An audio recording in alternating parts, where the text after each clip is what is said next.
It's gonna be a good one. It's gonna be a good one.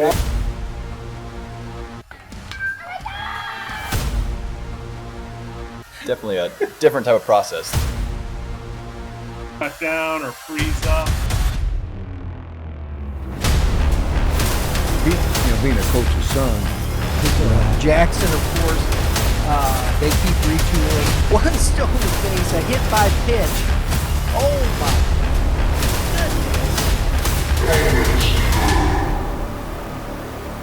Welcome everybody to another episode of the Hitting Zone podcast. This is a second time I have had Cody on. Cody's been on before, I think one of the early episodes that we've had. It was an exciting episode, good vibe. As I was talking to you earlier on the phone, I was like, hey, what do you want to talk about? And he's like, just baseball. But I do need you to, in a second, I forgot some things. I'm a little flustered, but we got to give a shout out, Game 7 Baseball, game7baseball.com. They're big sponsors for us. I play in a lot of their tournaments. They have a lot of them posted already for spring. I believe fall is over. They have a spring league that's coming up. I'm in it with my 14U team. I'm excited about it. It's like a doubleheader Wednesday for like 5 weeks. So I'm excited about that one. And, of course, Prime Sports Midwest. They have two locations now, one out in Fenton on Ocello Drive. I think it's 1550. And then one in St. Peter's. I can hear you. You can talk. 75-something Mexico Road. No, Brian's not over there. But anyways, go check them out. They have online. You can map quest them if that's still used. Maybe it's Waze or whatever. But you can find the information through Google. Cody, welcome to have you back on. Want to talk some baseball? Just reintroduce yourself to our fans, as we have some new ones, and our subscriber list is growing. So reintroduce yourself. Yeah, man. Yeah, it's super fired up, man. We get to be on here twice. What an honor. Hey, I did order you a big boy shirt too. So after we get off, make sure you give me your address. I got to ship that over to you. Let's go. But yeah, Cody Massey. I own Buzzin Baseball, so a player development facility over here located in St. Jacob, Illinois. So you Missouri guys, you have to cross the Pacific Ocean to come over here. Our Illinois guys, we go over there for everything, but you're going to have to come over and check it out. But yeah, I've been in the local travel baseball circuits for the last 7 years, directing a club, and then kind of stepped out on that on my own, running my own player development facility. And then I'm also a head high school coach for Maryville Christian School located over here. So, yeah, like I said, super pumped to be back on and excited to talk shop with you. Let's go, man. So speaking about Buzzin, I obviously pay attention to what you do. I'm a big fan of yours, and I follow you on all your socials. And Buzzin means you're popular, in my opinion, because you are sold out for some of your training. Yeah. We only so it's just me, one other guy right now is our trainers. The other guy's Connor Rogotsky. He actually moved out here to open up a mental skills side of the club that I was directing. And so when I left there, he left too. And so now he does mental skills training through our facility as well as pitching training. So he was a former collegiate pitcher. So yeah, just the two of us I am sold out on one-on-one hitting lessons. I still operate what I call hive groups. So those are 4-on-1 training. Those are just like invite only, super high level groups. We use all the tech, a lot of video analysis in there. That's just mainly like all the prospect type kids that are on this side of the river. They hit in those groups. So I still have a couple openings in those, but for one-on-one instruction and not like you, Mitch, like I love training little guys, man. The little guys fire me up. So I train some little guys. They have to be about it though. The family has to be about it for sure. It's not just a pixie dust lesson. Like I'm in there to build a relationship with that kid for the whole year. So I am sold out of those right now. We'll see if I open up some more slots to do that. I'm training just at a capacity to where, man, I'm slowing life down a little bit after directing a club for 7 years. Just kind of like I just told you earlier, like Tuesday today, I'm off, man. Like it's the night that my wife works 2 days a week. So she works today. So I get to cook dinner at home and have dinner at home and be a dad and all that stuff. So it's been awesome. It's been a blast. But yeah, we're buzzing. I got to ask, what's for dinner? Oh man, I actually went grocery shopping today. So I went to Sam's. So I have so much good stuff I can pick from. I'm not sure. I'm probably gonna throw some steaks on the Blackstone. See what we can do Man, there. it's 80 plus, right? So might as well. So we're not talking baseball, but Blackstone steaks on the Blackstone. I'm still a charcoal guy with my steaks. Do you still have charcoal or a gas grill, or is everything the Oh Blackstone? yeah, yeah. I'm big into just barbecue in general. I got a smoker, I got Blackstone, I got a grill. I got some thin cut ribeyes though, so I like just soaking those babies in butter and chucking them on the Blackstone with some veggies. It's good stuff, man. A little hibachi, backyard hibachi. Yeah, you're gonna make like sandwiches, or is it just gonna be a thin steak We'll on see the what on a happens. plate? I wing it. I wing it, man. I wing it. We got a lot of games on tonight too, though. We have the World Series Game 4, and then we have I think the Blues take the ice tonight too. So we got a full night of just hanging out, eating, being a dad. I'm excited. Tuesdays are awesome. Every NHL team's playing tonight. I think they call it Super Tuesday, and all 32 teams are playing in the NHL. That's why I wear my Blues hat, even though that Yeah. Robert Thomas is a little banged up. Matthew Joseph, I just heard on the way over. I was listening to the ESPN 101, and Matthew Joseph is out. He's still in St. Louis, so he's been fun to watch. And this is a baseball show, but we're talking hockey and Blackstones. Well, And last time I was on, you were fired up about the new era Blues hats. what do I got on? I see you got one. I see you got one. That's sweet. Yep, super pumped, man. Their snapbacks are actually pretty slick, but I'm not a snapback guy. It looks like you are. 'Cause you have one on, but Yeah, I'm good. a 5950 flat bill, slight curve, just a small adjustment to keep the sun out of the corners, but I am 5950 to the heart. Everybody's got their vice, right? Like some people like shoes. I like hats. Yeah, man. Whatever works for you. Let's talk about this because it's funny that you brought this up and you said, unlike you, I had a hard time working with kids. And I think since our last episode, I had to challenge myself, and I took on a group of 7 max. We have 5 minimum, 7 max, 8U softball. And I'm working with them in a program style. So it's an hour and a half long session. We do everything from plyometrics, movement training, jumps, and things that get them just getting more athletic and more powerful, explosive, so they can pitch. Because still at their young age, everybody pitches like baseball. And so I'm trying to get the coach asked me, said, what can you do? And I said, let's build this program instead of just a 30-minute, hour-long lesson. Let's get the best out of it. And I tell you, I've only had one day that's been an issue. I have to purposely walk in there with a deep breath. It is very difficult for me because they're all over the place. They're 8 years old. So it's how long can I keep in an hour and a half? And I have to understand that. So it's difficult for me, but I had to challenge myself as a veteran instructor, coach, whatever you want to call me. And I'm digging it, man. Everybody in there, all my coaches are like, you got to be kidding me. Look out. Do you need some help? They're asking me, do you need some water? Do you need a cold towel? So I'm back. I'm back with working with the youngsters. Just one group.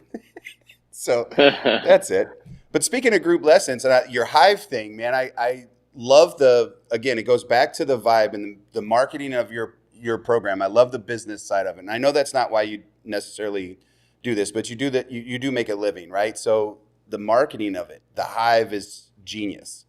As far as group lessons, was that a decision that happened recently, or was it always there? Yeah, it's always been there. So even when I was with the other organization, I ran what I called Premier. It's the same exact product. Basically, I have 4 kids in an hour. I assess those guys monthly with a lot of technology, and we use technology every week they come in. But as far as like real deal individual assessments, we do those once a month.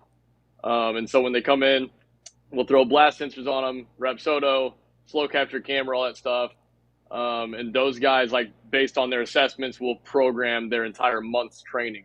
So they're only with me 1 day a week for an hour, but like their programming is for several days a week because just as well as I do, just hitting 1 day a week for an hour is not going anywhere. So really, it's just like a time for us to get together, program, I ask them a lot of questions. They pretty much guide their own programming.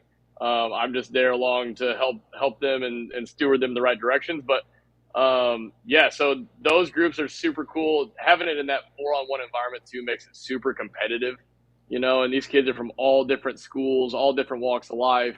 But having them hitting together, I think is huge. Like when you have a one-on-one lesson, and my guys say that all the time too. Like maybe I had a kid that missed a week, come in and just do a one-on-one with me, and he's like, "This is brutal. Like I'm exhausted.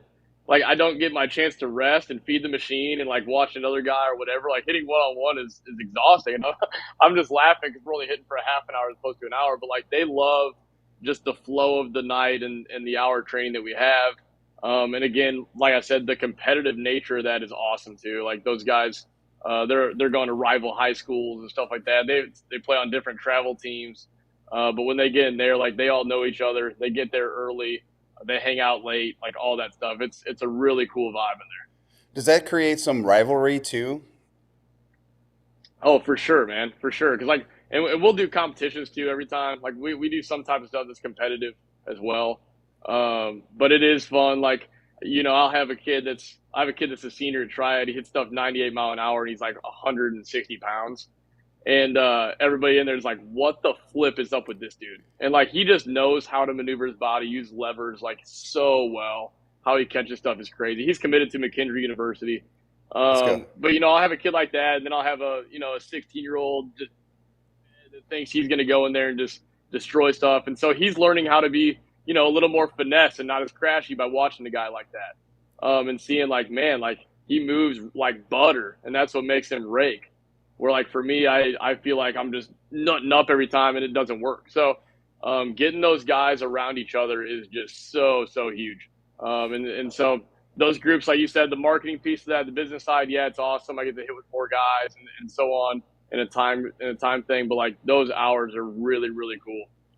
I am glad you bleeped yourself. I was like, man, I thought you were going to do it when you had the flip in there. What the flip? And I was like, ooh. I mean, I do my best in these shows, but I was like, you didn't do it. Oh yeah, man. That's the thing too. Like I don't even cuss, man. I Christian cuss. I'll say flip and stuff like that. But yep, sometimes they do the same thing here. Having a conversation. Sometimes with Brian, those words get me in trouble with with the preschool kid and stuff, but it's all right. It's okay. Come on. It's our job as parents to teach them right from wrong, not you. Anyways, man, going back to the hour-long sessions, because I'm 44 years old and I've been doing lessons for 20 plus years, and one-on-one has always been the driver in our areas. I think even on your side of the river, it's always everybody wants the one-on-one attention, and it took me a long time to convince myself, like, sell group lessons because of just more. Of course, I make more money. In the time allowed, I have an opportunity to make more revenue. However, it gives me more time to do other things with them. And in a half-hour session, I can't talk about approach. I can't talk about movement patterns. We can't have breaks.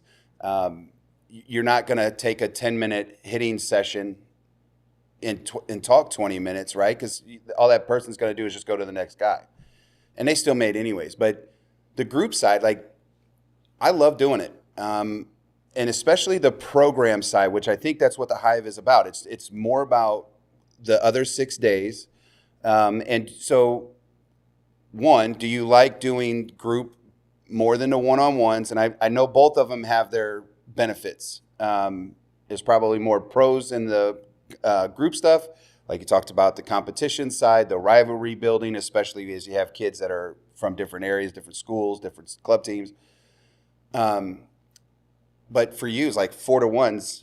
Is that better than your one-on-ones? And then the second question is, when you're with your programming, do you create like apps or social media platforms for them to follow the rest of your week? Because I'm thinking about doing something very similar to like a remote style training.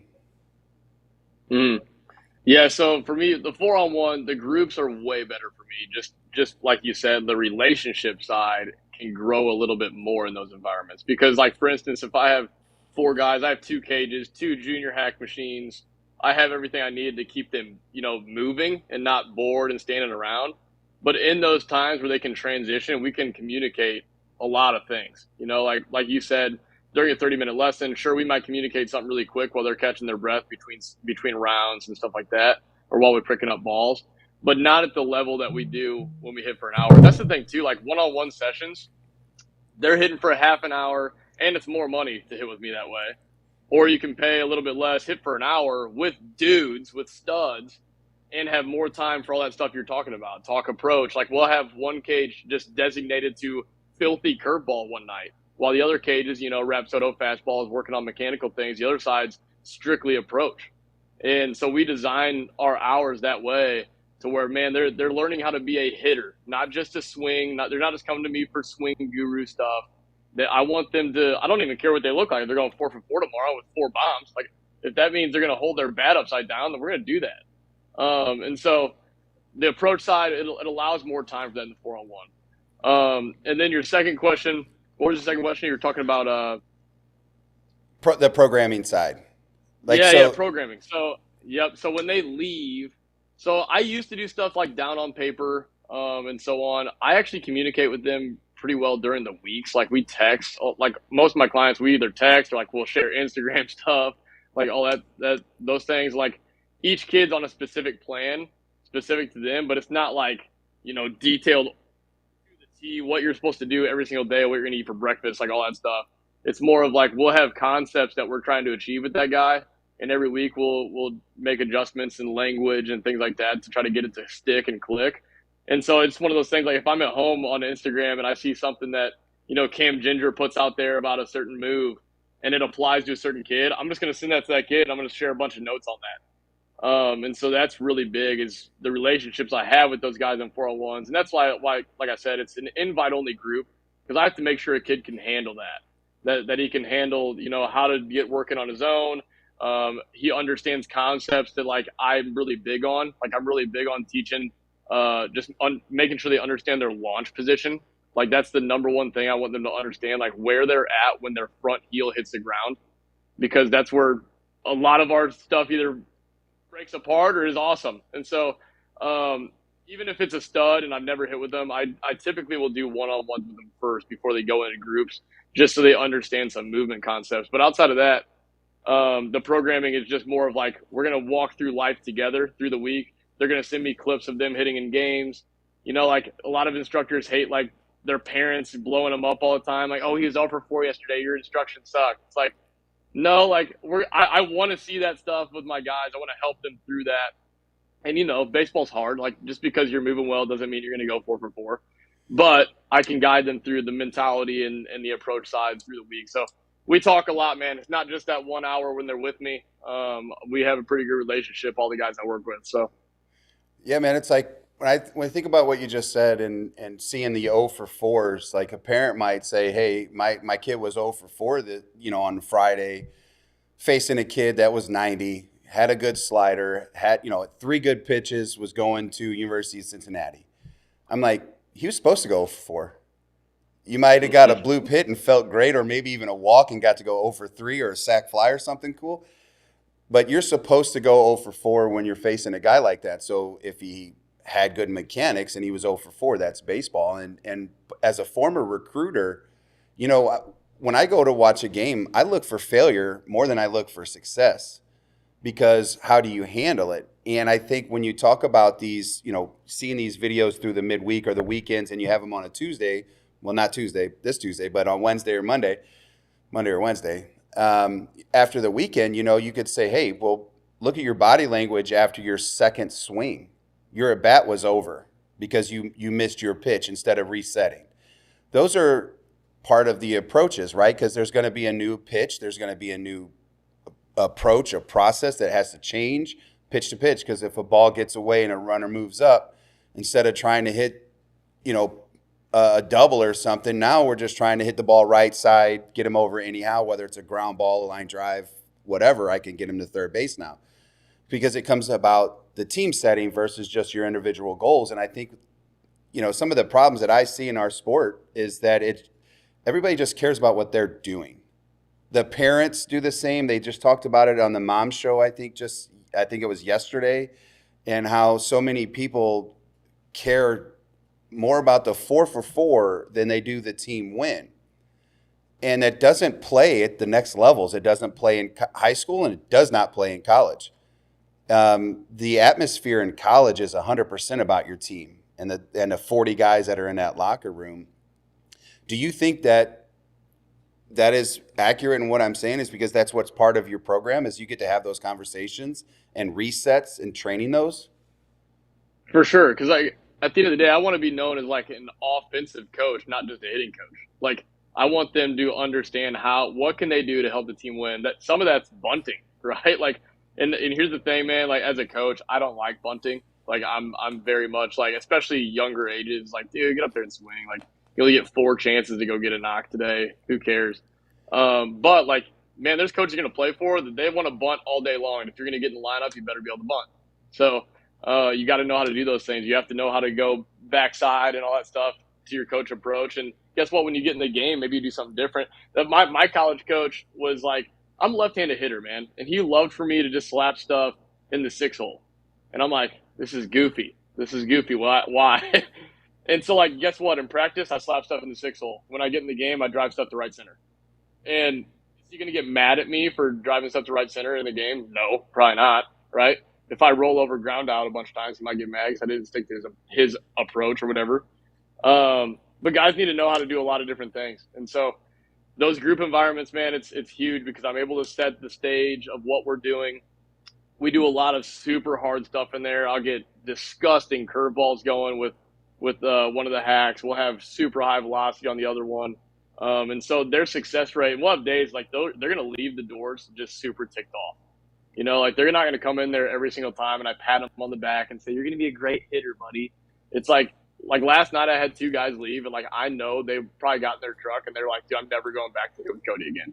Right. And so like I got to check up on those guys though, because I have to make sure, you know, they keep their mentals right and stuff. But the game's hard, man. We need to train harder than the game is. And so we're going to do a lot of those environments to where it's not very fun. And then it helps me be able to coach that mental side of like, hey, how do you reset? How do you breathe?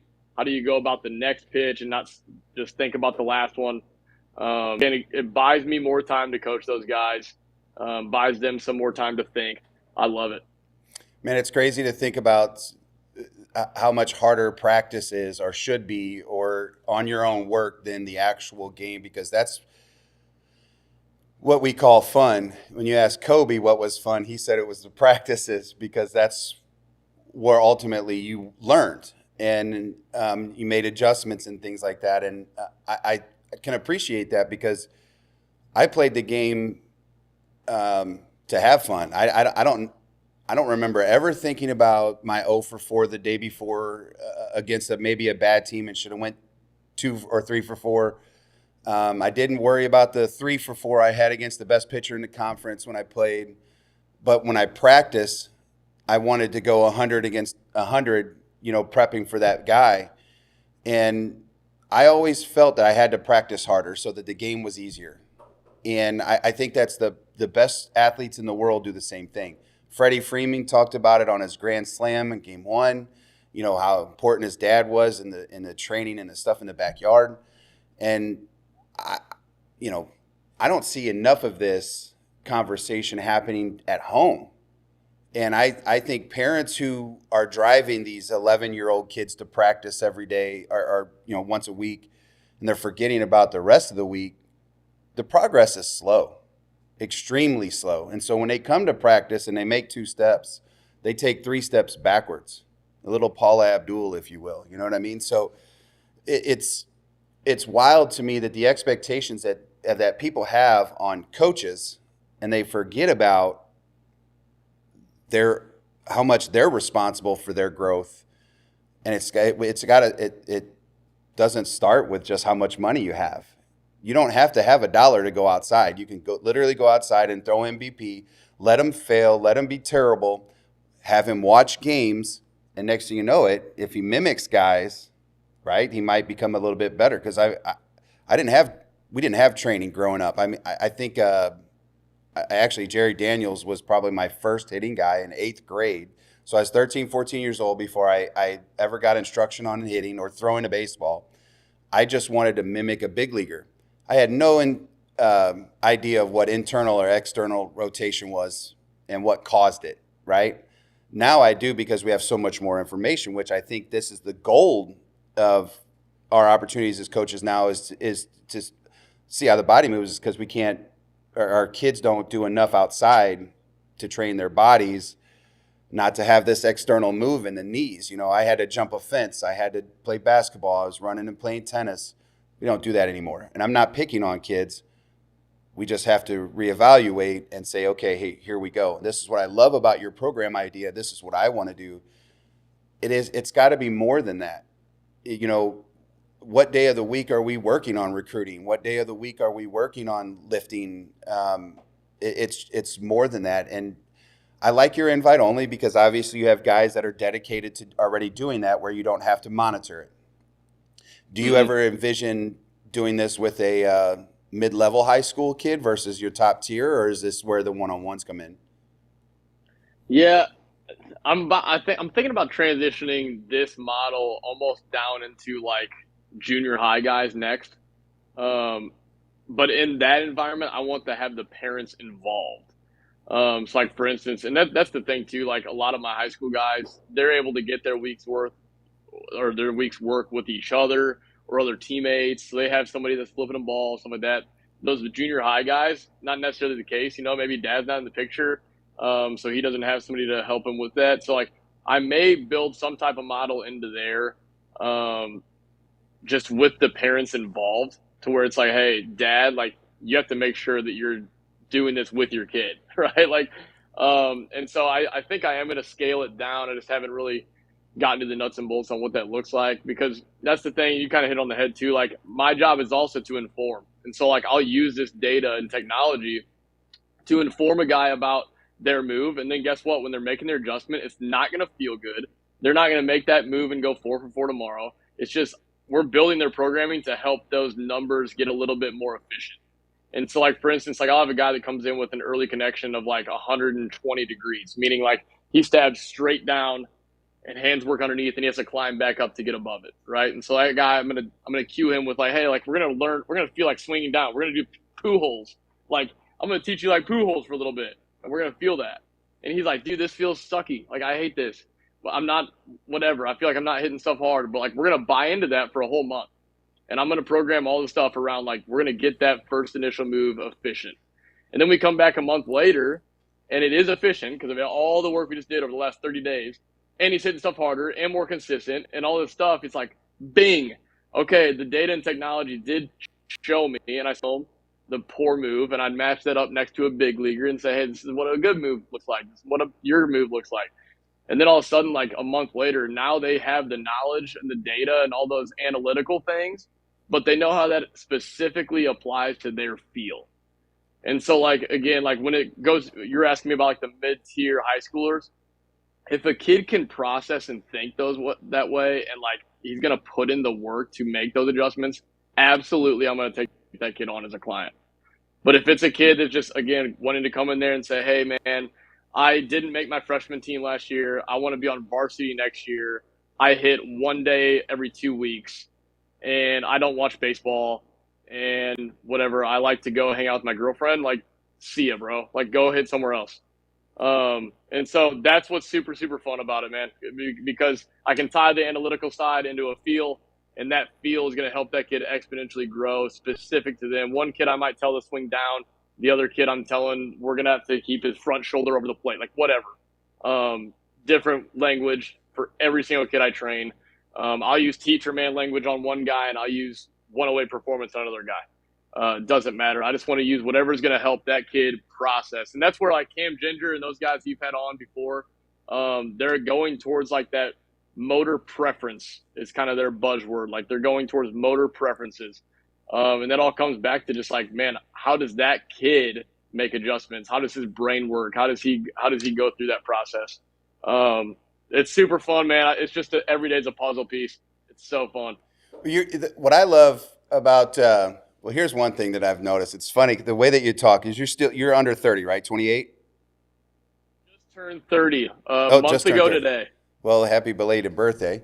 But at 44 years old and I call somebody bro, it's like not the same. It's, and so you got this young mind and this technology drive, and I love that piece because that's something that I have to do to get better at for my game. And so I follow Bleecker, and obviously Cam Ginger and the Josh Cathcart for the Hitting Done Right, and all these guys who have all this great information, right? And I don't want to be that guy that's just stuck in my ways, because there's obviously more ways to go about this, and a lot of things that I learn is how you say it.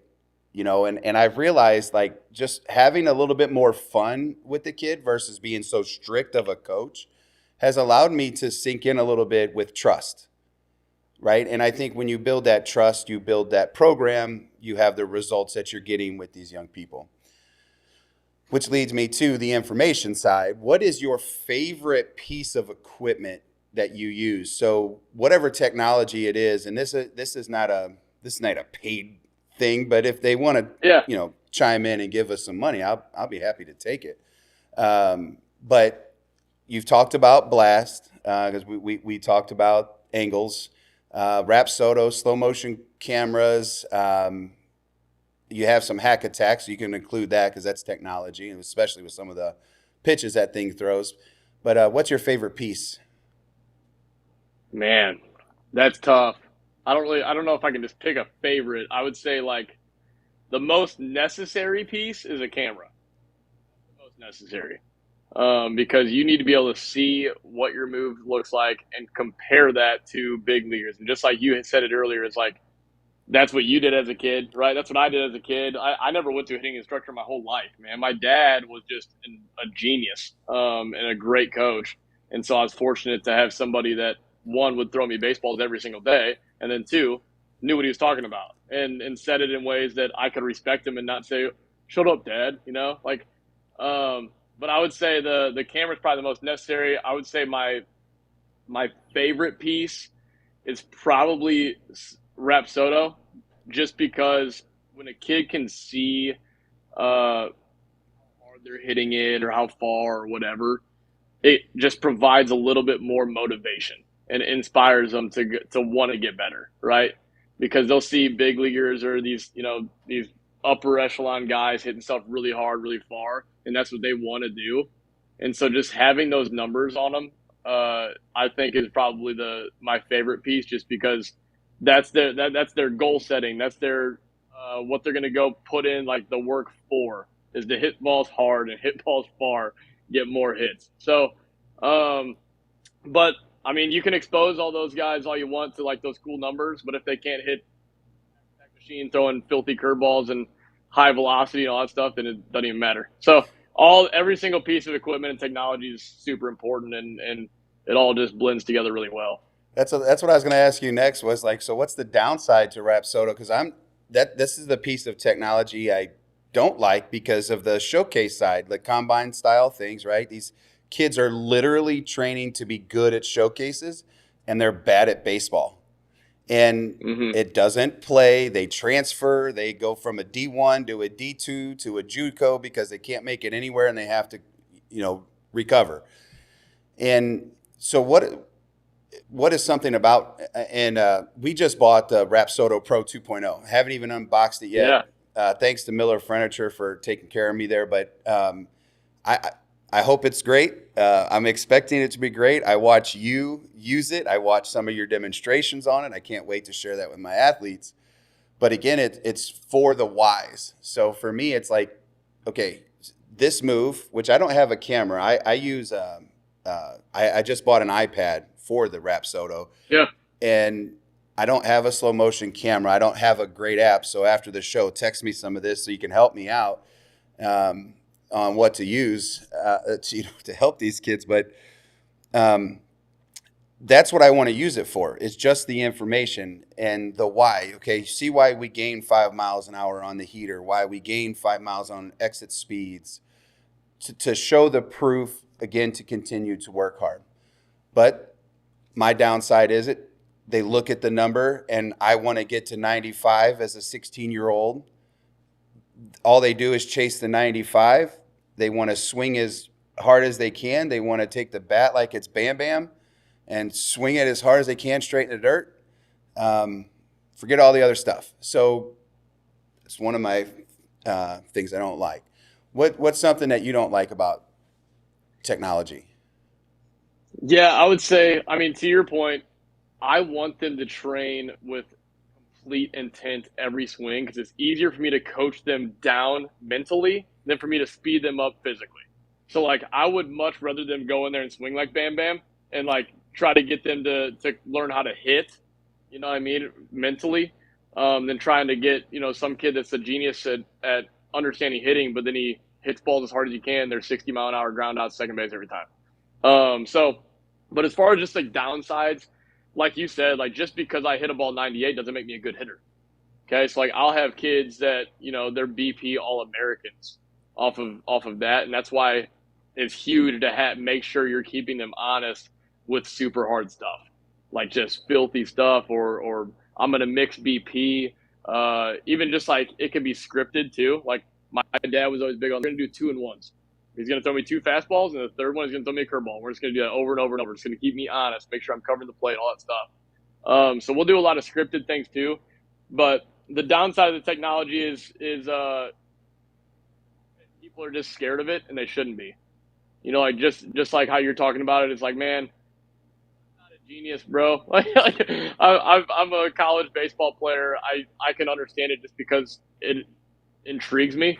And so, like, after looking into it and stuff, it's not as hard as you think it is. And everybody says that too, like, oh, like that's a Rapsodo guy. He's got a Rapsodo. It's like, dude, it's a TV screen to tell you how hard he hit it. Like, so what? There's nothing cool that I know that somebody else doesn't just because I have a Rapsodo and just because I use Blast or whatever.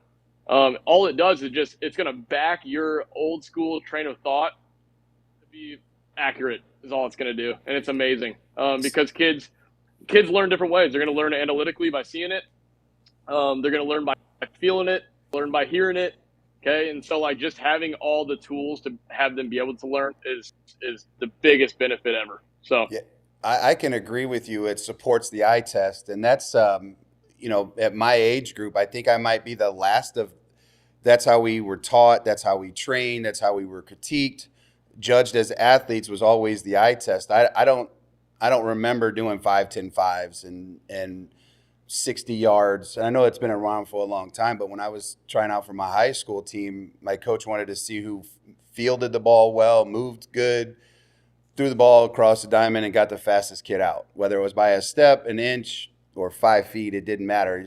And nowadays, it's like we have measurables for everything, which I think a lot of them are good for the training side of things, because if I got a kid that's running a 7.3, wants to go D1, and he's an outfielder, we're going to have to get into some 6.5, 6.8s. We can't handle 7.3 unless he's an absolute monster, is going to play left field and eventually move to DH or first base, right? So there's a route that these kids are going to take. And I like how you said don't be afraid of the technology.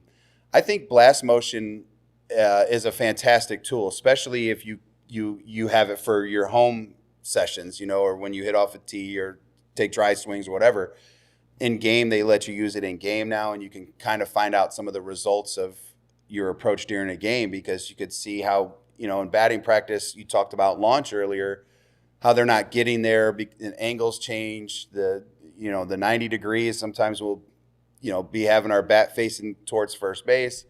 But to be able to instruct that and get the kids to buy in to learn it, because you could talk about it all you want. If they don't learn it, it doesn't help, in my opinion. I could be wrong, but like anything, I don't think a kid does well at math unless he's counting his pennies. He's got 4 on this side and 3 on this side. You move them into one pile, you got 7. And I don't know. I don't know why I brought the pennies up, but I feel like that's kindergarten math, and that's exactly what we need to be doing in our sessions in hitting, is making it simple. And you're right, technology can be intimidating, but it's really not. As long as you take the time to just learn it, and sometimes it is with the social media shares, the Instagrams. I love that piece. I've noticed that I've got a little bit more trust in my athletes when I send it to them.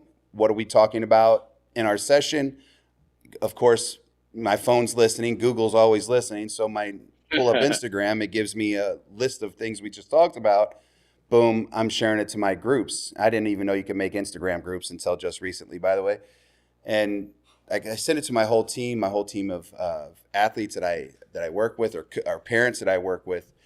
And it gives me almost a little bit more validation too, in my training. And they're like, okay, even though their kid's not necessarily seeing all the results they're chasing, they are seeing that I'm preaching stuff that the best in the world are doing, even the best coaches. Yourself, I share stuff that you do with my group too. And, this is why I have you on, because I just love the energy and the vibe that you create, the Buzzin baseball thing. It's a beautiful, for me, because I'm a business major, it's a beautiful marketing thing. And I know that's not why you do this. You do this for the relationships. And I love that you bring that up every time, because I'll say something about money. You'll go relationships, because ultimately that's what it is. This is a journey. This isn't something that's 6 weeks long and we're done. You get to go see another instructor because you stopped coming. Now I don't have time for you. So you go find somebody else, and it's all you consistently do. And I'm not saying it's a bad thing. You get to hear new things, right? Or new ways to go about business. But again, the program side of me, the Hive thing is just intrigues me right now because of how our community is so one-on-one involved. And I continue wanting to talk about that because the game is it's an individual thing inside of a team setting, right? You got to do your individual job. That's the same thing you have to do in your group lessons.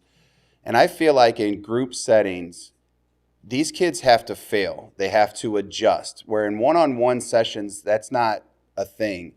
I had a parent tell me, hey, my kid is doing this, that, and the other. We were at team practice, and he asked me to work with his kid and help him. I said, no, let him fail.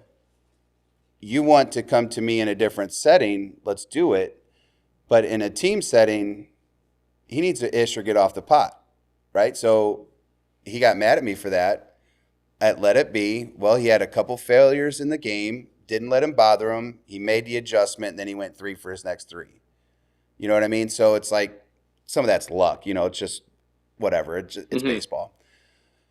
But do you get those kind of same things, feels with the group setting? Is that, hey, allows my kid to fail because, again, he is competing against 3 other guys. You cannot instruct them individually in that setting. You can have conversation, but all of them got to listen. Do you think that's a big benefit? I definitely do, and especially like when I have different age kids in there. So like, I'll have Mr. 8th grade stud that when he's playing with his 8th grade team thinks he's the best player that ever played. And then I'll have him hitting next to a college commit in that same group. And so like he gets exposed, right? Like we're doing whatever, back foot curveballs. And this kid touches one ball, right? And so like it humbles him really quick. And I think that piece is huge because again, in a one-on-one setting, it's like, I could pat him on the back and say, hey, get to here.